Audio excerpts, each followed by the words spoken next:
Hello dear students, welcome back to my channel physics SPC.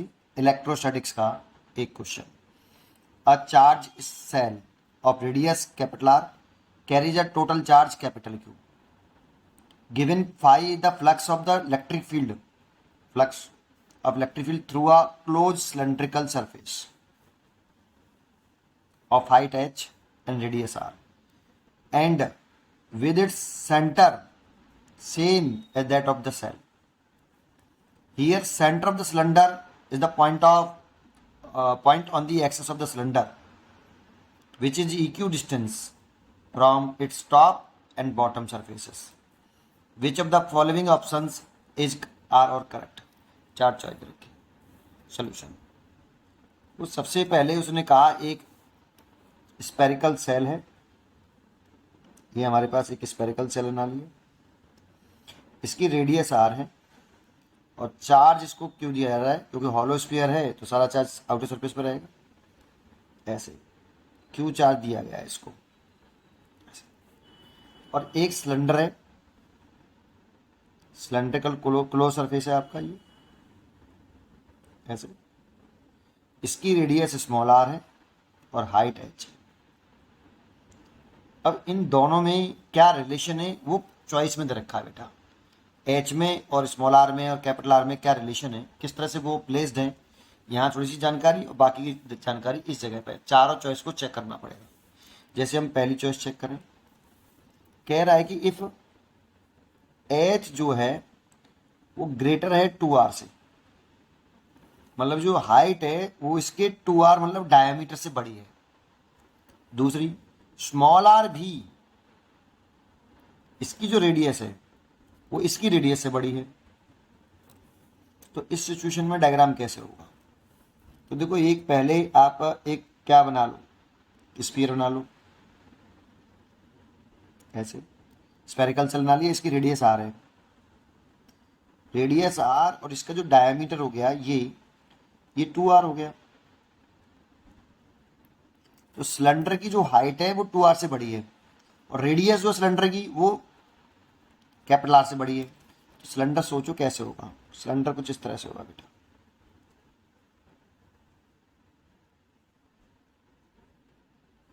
कुछ इस तरह से सिलेंडर होगा।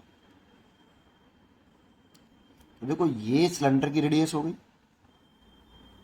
जो कि इसकी रेडियस से बड़ी है और इसकी जो हाइट है वो इसके 2r से बड़ी है। और चार्ज जो है वो किस पर है? आपका स्फेरिकल सेल पर है। तो पहली जो सिचुएशन है उसके हिसाब से डायग्राम ये बनना चाहिए। अब इससे गॉसियन सरफेस से पास होने वाला इलेक्ट्रिक फ्लक्स फाई पूछ रहा है कि इस गॉसियन सिलेंड्रिकल सरफेस से पास होने वाला इलेक्ट्रिक फ्लक्स पूछ रहा है। Phi the flux electric field through a close cylindrical surface, है ना। तो इसी फाई की बात कर रहा है यहाँ पे।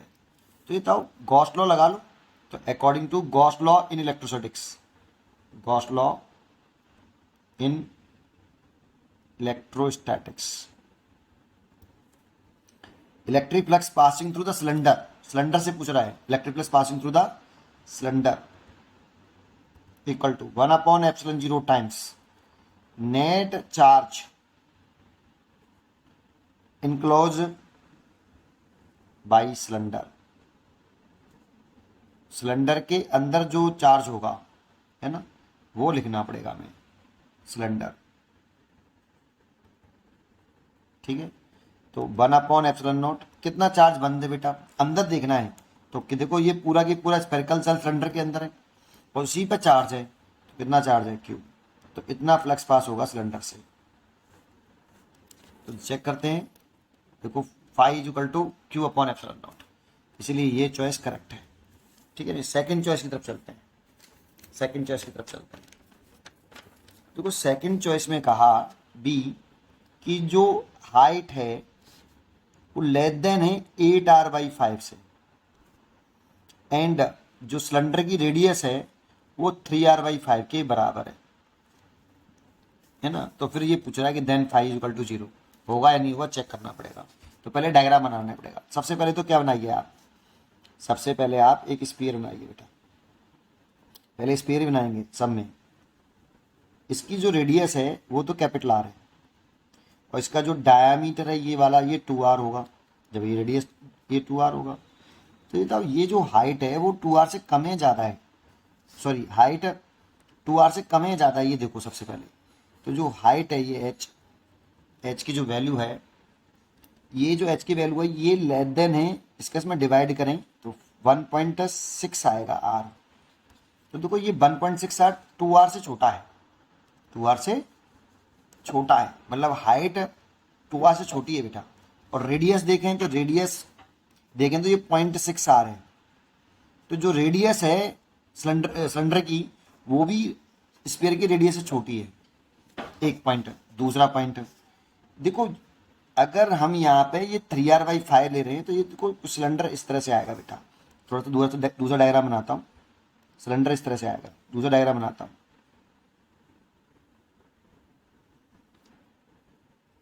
वे समझेंगे, ऐसे आएगा बेटा, ऐसे। लेकिन ये जो सिलेंडर है ना उसका एक एंड यहाँ नहीं होगा, थोड़ा सा नीचे होगा। यहाँ कब होता है वो देखते हैं। जैसे ये सेंटर तो दोनों के कॉमन है। सोचो अगर इस हाइट को, इसकी रेडियस तो ये वाली दे रखी है मेरे को कितनी, 3r/5 है ना, 3r/5 ये रेडियस दे रखी है, सिलेंडर की रेडियस बनाई है देखो मैंने। अगर ये मैं हाइट को मान लूँ, ये वाली को ये 4r/5 मान लूँ हाइट, ये सिलेंडर की हाइट, तो ये कितनी आएगी, तो ये रेडियस आएगी बेटा r। क्योंकि देखो पाइथागोरस थ्योरम लगाओ इसमें, तो इसका स्क्वायर करके इसका स्क्वायर करके जोड़ोगे तो ये आ जाएगा। लेकिन इस वाली कंडीशन में अगर मैं हाइट देखूं तो इस वाली कंडीशन में ये r आ जाएगा पाइथागोरस थ्योरम से। तो ये बताओ ये सेंटर जो था, ये जो अपर बॉटम है ना, इसका जो अपर सरफेस है सिलेंडर का और जो लोअर सरफेस है ये इक्यू डिस्टेंसेस थे। तो देखो टोटल हाइट कितनी हो जाएगी इसकी h, ये 8r/5 हो जाएगी बेटा। क्योंकि अगर ये 4r/5 तो ये भी 4r/5। तो सोचो हाइट तो 8r/5 से कम है ना, कम है तो सिलेंडर इसको टच नहीं करेगा बेटा। टच तो तब करता जब h की वैल्यू 8r/5 होती, तो टच कर जाता। तो इसका मतलब सिलेंडर जो बनेगा ना कुछ अंदर बनेगा ऐसे, उसे थोड़ा सा नीचे छोटा बनाओगे ना तो h की जो वैल्यू होगी वो 8r/5 से छोटी हो जाएगी। अब जो h है ये वो 8r/5 से छोटा हो जाएगा। और चार्ज इस पे है बेटा स्पेरिकल सेल पर, और इलेक्ट्रिक फ्लक्स निकालना है किससे, आपको सिलेंडर से। इलेक्ट्रिक फ्लक्स अगर सिलेंडर से निकालना है तो सिलेंडर के अंदर कोई चार्ज नहीं है। Electric flux passing through the cylinder according to Gauss law 1/ε0 into, यहाँ पे जो चार्ज लिखते हैं नेट चार्ज, वो इनक्लोज बाय सिलेंडर लिखना पड़ेगा। सिलेंडर ही क्यों, क्योंकि सिलेंडर से इलेक्ट्रिक फ्लक्स निकाल रहे हैं। कि सिलेंडर से कितना इलेक्ट्रिक फ्लक्स, जिससे फ्लक्स निकालते हैं उसी के अंदर वाला चार्ज देखते हैं, अंदर वाला, अंदर तो कोई चार्ज नहीं, इसीलिए फ्लक्स कितना 0, इसीलिए फ्लक्स 0। इसीलिए ये चॉइस चेक करते हैं तो ये चॉइस भी सही है, B choice is correct. C choice को अगर देखें, थर्ड चॉइस देखें, थर्ड में देखो क्या लिख रहा है, इफ h बड़ा है 2r से। ये तो पक्का है कि हाइट में तो आपका सिलेंडर बड़ा है, लेकिन जो रेडियस है ना, ये रेडियस दे रखी है 4r/5, ये जो कि कैपिटल आर से छोटी है बेटा, 0.8 r है ये, है ना। तो आर से तो छोटा हो गया ना, एक से छोटा हो गया। तो एक काम बनाइए, करिए, डायग्राम कैसे बनाए देखें। एक पहले स्पीयर बना लो बेटा, जितना बड़ा बनाओगे उतना ज़्यादा क्लैरिटी से डायग्राम बनेगा। ऐसे ये एक स्पीयर बना लो, ठीक है, थोड़ा सा वैसा हो गया है। ये सेंटर है इसका। अब देखो h तो ये तो पूरी हाइट 2r हो गई, तो 2r से तो हाइट बढ़ी है, तो सिलेंडर ऊपर निकल गया। दूसरा रेडियस उससे कम है, तो रेडियस जो है 0.8 r है, ये r है पूरी, तो 0.8 r मान लो यहाँ पे है। तो ये जो डिस्टेंस है ये वाली, ये स्मॉल r है, इसकी वैल्यू है 4r/5। तो सिलेंडर कुछ इस तरह से बनेगा बेटा। और सिमेट्री है, इसीलिए जितना ये आपका ऊपर की तरफ होगा सेंटर से, ये अपर फेस सेंटर से जितना ऊपर है, बॉटम भी उतना ही नीचे है, सिमेट्री है। तो देखो ये सिलेंडर की रेडियस हो गई 4r/5, और हाइट जो है वो 2r से मैंने बड़ी बनाई है, हाइट जो हो गई वो 2r से बड़ी बनाई है। चार्ज इसके इस पर है, ये स्पीयर है, सर्कल नहीं है, ध्यान रखना ये स्पीयर है, ठीक है, इस पर भी ध्यान दो कि ये स्पीयर है, चार्ज इस पर है ऐसे। क्या सारा चार्ज इस सिलेंडर के अंदर है? देख के बताइए कि ये जो टोटल चार्ज है क्या स्पीयर के इस सिलेंडर के अंदर है? क्योंकि सिलेंडर से फ्लक्स निकालना है, और सिलेंडर से निकालना है तो एक्चुअल में गॉस लॉ कहता है कि 1/ε0 लिखो, नेट चार्ज लिखो जो इनक्लोज्ड हो बाई गॉसियन सिलेंडर। तो सिलेंडर से कितना इलेक्ट्रिक फ्लक्स पास हो रहा है ये निकालना है बेटा हमें। तो सारा की सारा चार्ज, ये वाला इतना चार्ज केवल सिलेंडर के अंदर आ रहा है, ये वाला जो मैं रेड पेन से कर रहा हूं, इतना चार्ज सिलेंडर के अंदर आया, इधर से इतना आया, ये तो बाहर हो गया, तो इसको काउंट नहीं करेंगे, इसको भी नहीं करेंगे। तो फिर कैसे निकालें भाई इस चार्ज को? तो इसमें सॉलिड एंगल की कंसेप्ट से आएगा। तो सॉलिड एंगल का थोड़ा सा कंसेप्ट मैं अलग से बता रहा हूँ, उस पर ध्यान दीजिए बेटा, अलग से बता देता हूँ। एक सॉलिड एंगल का कंसेप्ट होता है, वो डायरेक्टली हमें पता होना चाहिए। देखो, अगर कोई स्पीयर का ये कैप है, ये स्पीयर है, और उसमें से ये मैंने काटा है बेटा ऐसे, ये स्पीयर होगा तो ये इस तरह से कटेगा बेटा, एक कैप जैसा बन जाएगा इस जगह पर ऐसे। ये स्पीयर का एक पार्ट है, जैसे एक स्पीयर हो, ये हो स्पीयर हो, सर्कल नहीं, उसको ऐसे काट दो, तो ऐसे काटोगे तो ऐसे बन जाएगा ये, है ना। तो स्पीयर का ये ऐसे काटा तो ये सुना, ये सेंटर है, तो ये सेंटर है। तो जानते हो इसकी हर एक रेडियस जो होगी वो बराबर होगी बेटा, इसकी ये वाली भी और प्लस ये वाली भी। तो ऐसे मिलाएंगे तो ये सेमी वर्टेक्स एंगल हो गया, प्लेन एंगल है ये अल्फा, सेमी वर्टेक्स एंगल आधा, ठीक है। और ये जो पूरा एरिया है, ये पूरा जो कैप वाला एरिया है, इस जगह पर एक सॉलिड एंगल बनाता है ये 3D में, ये सॉलिड एंगल है, इसे ओम से बोलते हैं। और ये सॉलिड एंगल जो होता है, इसकी जो वैल्यू होती है, ये होती है 2π1 - cos अल्फा। एक तो हमें ये मालूम होना चाहिए, एक कंसेप्ट, ये फॉर्मूला में डायरेक्टली याद होना चाहिए। ये सॉलिड एंगल है और ये प्लेन एंगल है, और सेमी वर्टेक्स एंगल है, सेमी वर्टेक्स एंगल और प्लेन एंगल कह सकते हो। इसमें ये रिलेशन है बेटा, सॉलिड एंगल और प्लेन एंगल, इसको ड्राइव भी कर सकते हैं, ये फॉर्मूला हमें याद होना चाहिए।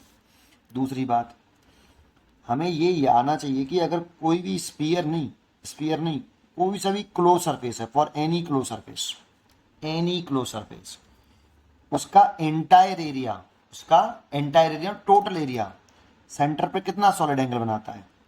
तो 4π स्टेरेडियन बनाता है। एक ये बात होनी चाहिए, ये स्पीयर की बात नहीं कर रहा, कोई सा भी क्लोज सरफेस हो, एनी क्लोज सरफेस, लेकिन क्लोज हो बेटा, क्लोज सरफेस हो, उसके द्वारा सेंटर पर बनाया गया सॉलिड एंगल एंटायर एरिया द्वारा सॉलिड एंगल 4π स्टेरेडियन होता है ऑलवेज। पहली बात। दूसरी बात कि अगर कोई ये स्पीयर है, ये किसी भी शेप का स्पीयर है, सिलेंडर है, ये सिलेंडर है, इसके अंदर रखा है क्यू चार्ज, तो गॉस लॉ क्या कहता है कि जो ये इलेक्ट्रिक फ्लक्स पास हो रहा है एंटायर एरिया से, कितना हो रहा है? Q/ε0। इससे भी कितना होगा? यही होगा अकॉर्डिंग टू गॉस लॉ, क्योंकि electric flux according to Gauss law shape और साइज से इंडिपेंडेंट होता है, बस क्लोज सर्फेस के लिए अप्लाइड होता है, तो लगा दिया। लेकिन ये बताओ, ये कितने सॉलिड एंगल से पास होने वाला इलेक्ट्रिक फ्लक्स है? ये तो एंटायर एरिया से है ऐसे, ये इलेक्ट्रिक फ्लक्स एंटायर एरिया से पास हो रहा है ऐसे, और ये भी एंटायर एरिया से हो रहा है ऐसे। तो ये कितने एरिया से पास होने वाला इलेक्ट्रिक फ्लक्स है? टोटल एरिया से। और ये टोटल एरिया कितना सॉलिड एंगल बना रहा है? 4π स्टेरेडियन बना रहा है। तो जब 4π स्टेरेडियन बनाता है तो इतना फ्लक्स पास होता है, तो एक स्टेरेडियन एंगल बनाएगा तो कितना फ्लक्स पास होगा? 4π स्टेरेडियन एंगल बनाएगा, ये पूरा एरिया इस जगह पे 4π स्टेरेडियन आ रहा है, उस पूरे एरिया से इतना फ्लक्स है, तो 4π स्टेरेडियन से इतना फ्लक्स, तो एक स्टेरेडियन एंगल बनाएगा सेंटर पे, तो कितना फ्लक्स पास होगा? तो Q/4πε0। तो फिर इतने सॉलिड एंगल से इतने सॉलिड एंगल से कितना फ्लक्स पास होगा? तो इतने से कितना फ्लक्स पास होगा? तो flux is equal to Q/4πε0 into ये, इतना फ्लक्स होगा। 4π से होता है इतना, तो एक स्टेरेडियन एंगल से इतना फ्लक्स पास होगा, तो इतने एंगल से ये सॉलिड एंगल ही तो है, इतने सॉलिड एंगल से कितना फ्लक्स पास होगा, तो इतना फ्लक्स पास होगा। ये वाली बात हमें याद होनी चाहिए, इतनी नॉलेज होनी चाहिए। अब जरा देखते हैं अपने क्वेश्चन पर आते हैं बेटा। अब जरा सोचो इसमें सोचो आप कि ये वाला पोर्शन, इसको मैंने ऐसे मिलाया तो ये स्पीयर है, पहले क्या था, सर्कल है कि स्पीयर है, स्पीयर है। और स्पीयर है तो ये इस जगह पर एक कैप सा बना लेगा बेटा आपका, ऐसे एक कैप सा बन जाएगा बेटा, ये एक कैप बन गया ये ऐसे। और ये इसकी जो रेडियस होगी ये वाली, ये हो गई ऐसे नहीं, लेकिन ये रेडियस हमें नहीं पता है। हमें एक तो ये रेडियस पता है, ये वाली, ये किसकी रेडियस है, देखो ये रेडियस है आपकी स्फीयर की, कैपिटल आर। और इसकी सिलेंडर की रेडियस हमें पता है, ये वाली सिलेंडर की रेडियस है 4r/5, ये वाली। ये एंगल सेमी वर्टेक्स एंगल हो गया, और ये पूरा जो एंगल है ये सॉलिड एंगल हो गया, है ना। तो मैं सॉलिड एंगल निकाल लेता हूं बेटा इसका, तो सॉलिड एंगल निकालूं इसका, ये इतना, ये वाला कैप इस जगह पे कितना सॉलिड एंगल बना रहा है, तो ये 2 पाई ब्रैकेट में 1 - cos अल्फा।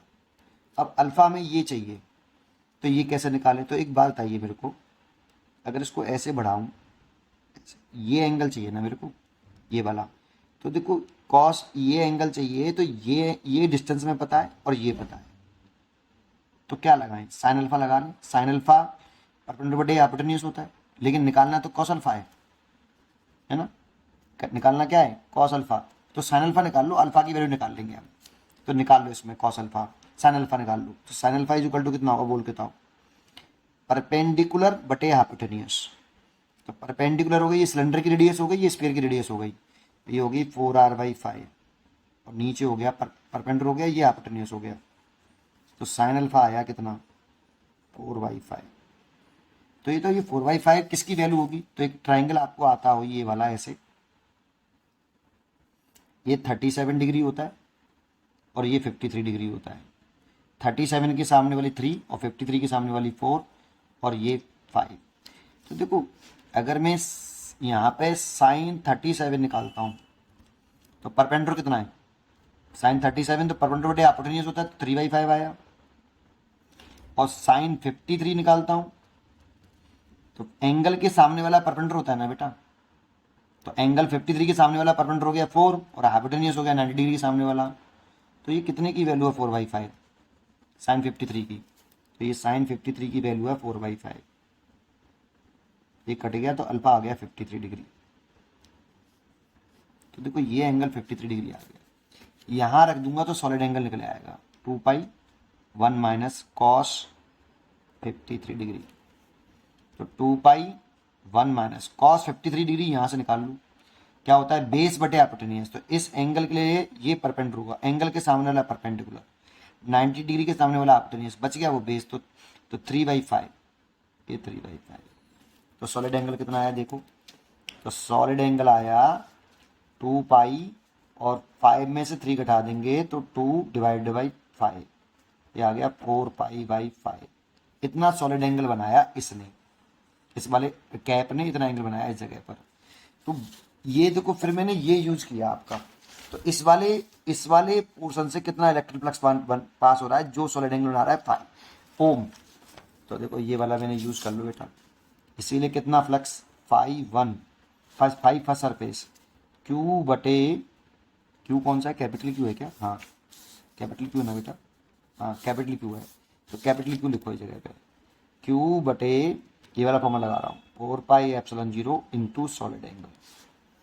तो Q upon 4πε0 into solid angle आ गया 4/5/5, और से ये कट गया, तो कितना आया Q अपॉन ε0, 5ε0। लेकिन ये फर्स्ट सरफेस से आया बेटा, इससे आया बेटा, ये इस वाले से। लेकिन ऐसा ही सिमेट्रिकली देखो बिल्कुल सेम नीचे भी है, ये वाला देखो, ये वाला चार्ज तो अंदर है ही नहीं, तो इससे तो कोई मतलब नहीं है, फ्लक्स केवल इससे जो पास हो रहा होगा, इतने वाले चार्ज की वजह से फ्लक्स होगा बस केवल, ये तो बाहर है, इसकी वजह से तो होगा ही नहीं।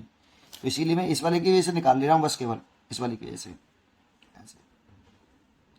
तो सेम सिमेट्री है, तो इतना ही फ्लक्स इससे पास होगा, सेकेंड सरफेस से भी, सेकेंड से भी इतना ही होगा। तो टोटल फ्लक्स कितना पास होगा, केवल इतने पोर्शन से, इस वाले से क्योंकि इसी एंगल को तो लिया है मैंने, इस एंगल से कितना फ्लक्स पास हो रहा है, इतना एंगल बना रहा है तब ये लिया ना बेटा मैंने बोला ना इसमें कि फाई एंगल से इतना फ्लक्स पास होगा और ओम एंगल से इतना फ्लक्स पास होगा। तो फ्लक्स तो बेटा ये चार्ज अंदर है तो इसी से पास हो रहा होगा बस केवल, ये बाहर आगे इस चार्ज की से फ्लक्स नहीं होगा बेटा, है ना। तो इसीलिए देख रहे हैं तो इसमें क्या लिख सकते हैं, टोटल फ्लक्स आ गया Q upon 5 epsilon not plus Q upon 5 epsilon not, ऐसे। तो कितना हो जाएगा बेटा, ये हो जाएगा 2Q अपॉन 5 एप्सिलॉन नॉट, इतना फ्लक्स पास हो रहा होगा। क्या इतना आंसर में मैच कर रहा है वो देखते हैं, तो आंसर से मैच कर रहा है कि नहीं, तो देखो नहीं कर रहा, ये तो Q अपॉन 5 एप्सिलॉन 0 आ रहा है और हमारा आ रहा है 2Q अपॉन 5 एप्सिलॉन नॉट, इसीलिए ये चॉइस गलत हो गई। फिर डी चॉइस चेक करनी पड़ेगी, 3R/5 है तो 3R/5 वाला ऐसे सिमिलरली करना है उसको, बस यहाँ रेडियस ये जो पॉइंट आर है 8R है, ये पॉइंट 3R कर दिया है, पॉइंट 3R। अब चाहो तो चार्ज भी निकाल सकते हो बेटा, कि पूरा 4 पाई स्टेडियम में, जैसे बहुत से बच्चे सोचते हैं सर ये क्या करा है, चार्ज निकालना चाहिए, अंदर वाला आपने लिखा था net charge enclose by the cylinder, इसी क्वेश्चन की बात कर रहा हूँ अभी। तो आप चार्ज निकाल सकते थे, 4 पाई स्टेडियम चार्ज जो है इसमें कितना चार्ज है Q, जब पूरा स्पीयर कितना एंगल बनाएगा, 4 पाई स्टेडियम बनाएगा तब पूरे स्पीयर पे Q चार्ज है, तो एक स्टेडियम पे कितना चार्ज होगा Q/4 पाई, तो कितने स्टेडियम पर, ओम स्टेडियम पर कितना चार्ज होगा, तो Q अपॉन 4 पाई, और ओम की वैल्यू कितनी आई है, यहाँ से जो ओम की वैल्यू आ रही थी 4 पाई/5, तो 4 पाई/5, तो देखो ये कट गया, तो कितना चार्ज आया Q/5, ये कितने पर आया, इतने पे Q/5 चार्ज आया इस पे, क्योंकि इतना एंगल, फिर इस पे भी Q/5 आएगा, तो टोटल चार्ज कितना अंदर बंद हो गया, 2Q5 है, 2Q/5 इस पर आ गया और Q/5 इस पे आ गया, तो टोटल चार्ज कितना है अंदर 2Q/5, तो यहाँ से निकालता 1/ε, अंदर वाला चार्ज लिखता तो 2Q/5, तो देखो ये सेम ही आ रहा है, ऐसे कर लो, है ना। ठीक है, अब थर्ड पार्ट अगर चले जाएं, फोर्थ पार्ट तो उसको थोड़ा सा जल्दी कर देते हैं। H > 2R है और R 3R/5 है, तो ये 0.6R है बेटा, तो फिर बिल्कुल सेम डायग्राम बनेगा। आप पहले क्या स्पीयर बना लो, इसका सेंटर है, तो 3R/5 इससे छोटा है, तो ये 3R/5 है ये वाला, तो सिलेंडर कुछ इस तरह से आएगा, और सिमेट्री से जितना ऊपर होगा बॉटम में उतना ही अपर में होगा, सेंटर ये है बेटा, है ना। तो ये हाइट हो गई 2R से बड़ी हो गई और रेडियस इसकी रेडियस से छोटी हो गई। अब फिर दोबारा से इसमें देखोगे सेम प्रोसेस करना पड़ेगा, ये जो ये वाला है ये अंदर है, तो ये वाला इस जगह पर एक स्पीयर है बेटा, ये ऐसे कैप सा बनाएगा, तो ये इस तरह से एंगल आएगा बेटा ऐसे, तो ये सेमी वर्टेक्स एंगल हो गया अल्फा ये वाला, और ये वाली जो रेडियस है वो 3R/5 है, और ये वाली रेडियस कैपिटल R है स्पीयर की, ये स्पीयर की रेडियस हो गई और ये इसकी रेडियस हो गई 3R/5 ऐसे। तो फिर इसको निकालें तो साइन अल्फा ही निकालने बेटा, तो साइन अल्फा बराबर आएगा, परपेंडिकुलर हो गया 3R/5 और बेस हाइपोटेन्यूज हो गया R, और 3/5 जो वैल्यू होती है अभी मैंने करी थी 3/5 साइन 37 की वैल्यू होती है, तो ये साइन अल्फा बराबर साइन 37, ये कट गया तो अल्फा बराबर 37, तो ये कितना सॉलिड एंगल बना रहा है, इस सॉलिड एंगल की वैल्यू निकालें तो क्या लिख सकते हैं 2 पाई ब्रैकेट में 1 माइनस कॉस अल्फा, तो 2 पाई ब्रैकेट में 1 माइनस कॉस अल्फा लिखें 30 डिग्री 37, और कॉस 37 की वैल्यू देखें तो उसी ट्रायंगल से देख लें कॉस 37, यहाँ से देख लें 37 निकालें तो 4/5 आएगा, बेस बटे हाइपोटेन्यूज, तो ये लिख दें 2 पाई 1 माइनस 4/5, तो ये आ जाएगा 2 पाई, 5 एलसीएम ले लें तो 1/5 आ जाएगा, 2 पाई/5, इतना सॉलिड एंगल बना रहा है, तो इतना सॉलिड एंगल बना रहा है तो कितना फ्लक्स पास होगा इस वाले सरफेस से, क्या कितना चार्ज है, चार्ज निकालना चाहो चार्ज निकाल लो ऐसे करके, नहीं और फ्लक्स निकालो तो डायरेक्ट फ्लक्स निकाल देता हूँ, तो कितना फ्लक्स पास होगा, तो Q/4 पाई/0 इंटू 2 पाई/5, तो देखो इससे कटा 2R और 2 का मल्टीप्लाई करें तो Q/10 और तो 10 इससे और 10 ही इससे नीचे वाले से आएगा, यहाँ पर भी ऐसे बनेगा ये ऐसे सिमेट्री से, तो 10 ही इससे पास होगा, तो टोटल फ्लक्स सेकंड से भी इतना ही पास हो रहा है, तो टोटल फ्लक्स कितना पास हो रहा है, तो टोटल लिखें तो दोनों को जोड़ लें, तो Q 2Q by 10 epsilon not, that means Q upon 5 epsilon not. तो Q अपॉन 5 एप्सिलॉन नॉट आ रहा है, देखते हैं, देखो Q अपॉन 5 एप्सिलॉन नॉट आ रहा है, ये करेक्ट है, तो डी चॉइस इज करेक्ट। तो इसकी A B D 3 चॉइस सही है, सी वाली गलत है। उम्मीद करता हूँ कि आपको ये क्वेश्चन जरूर समझ में आया होगा। पढ़ते रहिए और खुश रहिए। Thank you.